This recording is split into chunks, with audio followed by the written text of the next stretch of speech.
5 Things You Were Right About by Krishna's Mercy. Quote, Vedic knowledge is called shabda-pramana.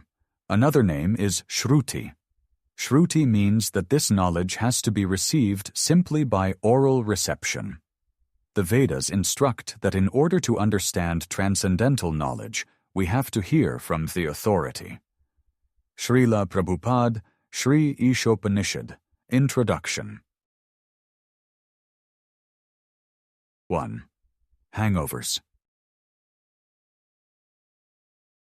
I should have listened to you. The pain right now is incredible. The slightest sound sets me off. I am like a living alarm system, except instead of opening a door or breaking a window, any audible movement triggers my internal bells.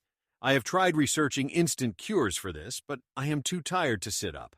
The fatigue is like nothing I have experienced before. The dehydration will not go away, no matter how much water I drink.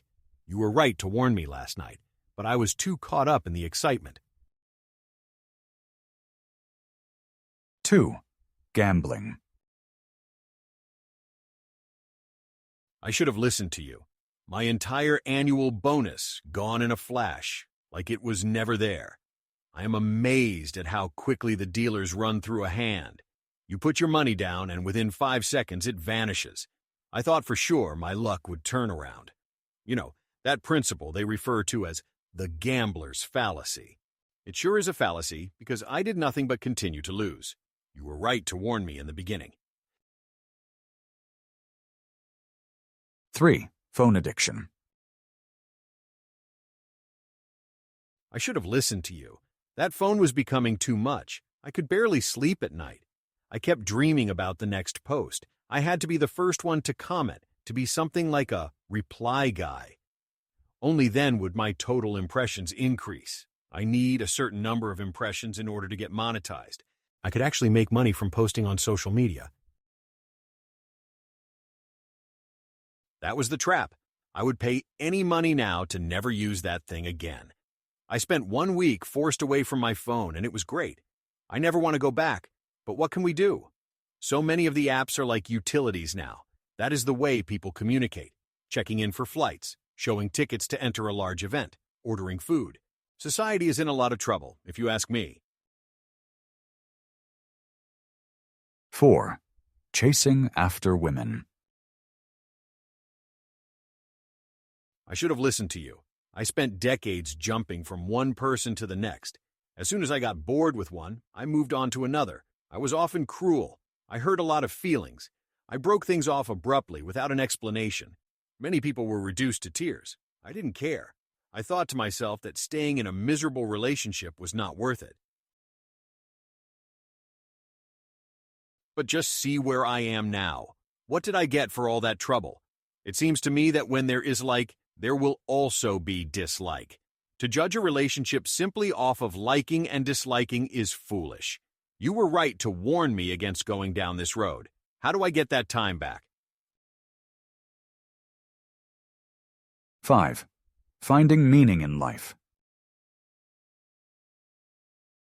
The aforementioned hypothetical situations can be described as incidents where shabda-pramana was available, was offered, was sufficient for avoiding a future mistake, but was ultimately ignored.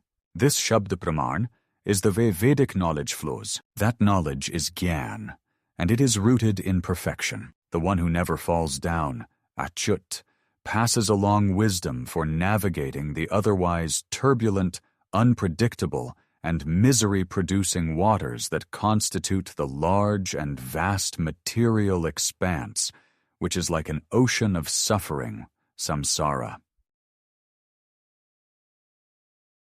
As more time passes, as more experience accumulates, as the end draws closer, it is inevitable that the individual will search for meaning.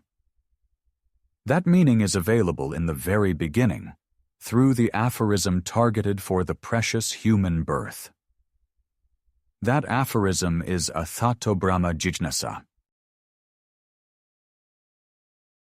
Right now, here, today, in this opportunity to absorb knowledge, to deliberate upon principles, and to reach conclusions with assertiveness, the human being should strive for transcendence. They should understand their eternal position in Brahman and how they are fooled by the illusory energy of Maya into identifying with anything and everything that is not Brahman. The knowledge is there through shabda-pramana, but as we see in the situations above, sometimes there is a barrier. The transfer of sound takes place, but there is no acceptance. I might think that I can go it alone, that I do not require advice, counsel, or intervention. I need to experience everything for myself in order to properly understand. At the same time, if the knowledge is correct, if the source has authority based on their character, qualities, and history of obedience to righteousness, it would be foolish to not accept shabda-pramana. We can find meaning in life through transcendence, not through accumulating wealth, necessarily, not through enjoying the senses, not by swinging on the pendulum of bhoga and tyaga, which are enjoyment and renunciation, not by speculating that there is no central controller, Ishvar, or that there is no system of right and wrong, guna and dosha, not by identifying with the temporary body, which is otherwise always changing. Ichchadvesha-smuttena dvandva-mohena bharat sarva-bhutani sammoham sarge yanti parantap. Quote, O scion of Bharat, Arjuna, O conqueror of the foe, all living entities are born into delusion, overcome by the dualities of desire and hate. Lord Krishna, Bhagavad-gita, 7:27. The only way to transcendence is through shabda-pramana. The truth is there in sound. The truth is there in instruction. Our personal experience cannot cover thousands of lifetimes' worth of data, to then be processed and analyzed to hopefully reach a conclusion. Our inference of past experiences cannot lead to the conclusion of the individual as imperishable spirit constitutionally positioned to serve the Supreme Spirit, in a matter undeterred by time and uninterrupted by desire. Only shabda-pramana can tell us the eternal truth, the absolute truth. In closing, despite having dutifully heard, too much by passions stirred, that full steam ahead I went, but now regretting the time spent. This smaller example take, and extrapolation make, for journey of rebirth clearing, secret from sound hearing.